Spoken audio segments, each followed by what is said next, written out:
Ito yung Marble King photos. Sa mga kaplantuin, i-explain ko lang pala sa inyo kung ano yung pagkakaiba ng Dragon Tail at saka Monstera Deliciosa.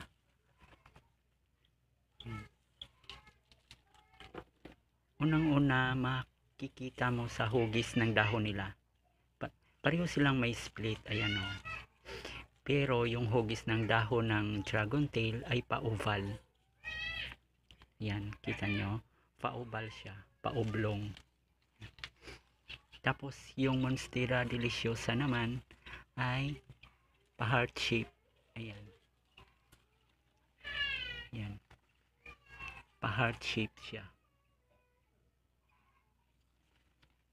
Yan yung pagkakaiba. Sa hugis, yung Monstera Deliciosa heart shape, samantalang itong Dragon Tail ay oval shape.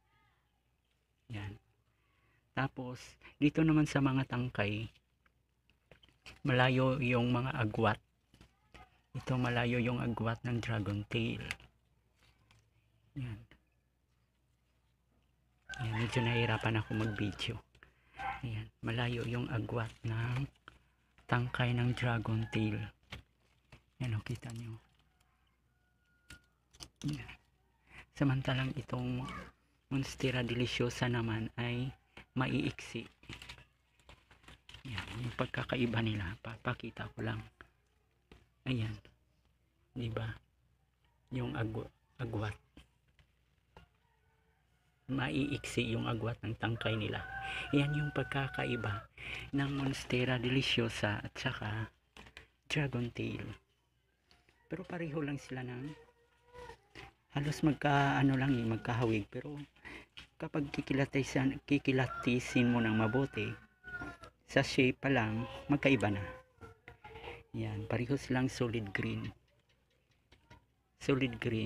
at may mga variety naman itong variegated. Yun medyo expensive yung. Yan. Sana may natutunan kayo sa tungkol sa pagkakaiba ng Dragon Tail at saka Monstera Deliciosa. Pareho ko sila gusto. Yung Dragon Tail common dito sa atin, marami to sa Pilipinas. Samantalang ito, binili ko to sa Lazada buto pa lang yun. Tapos sa awa ng Diyos, ito na, lumaki na siya. Yan, sana may natutunan kayo mga kaplantuin.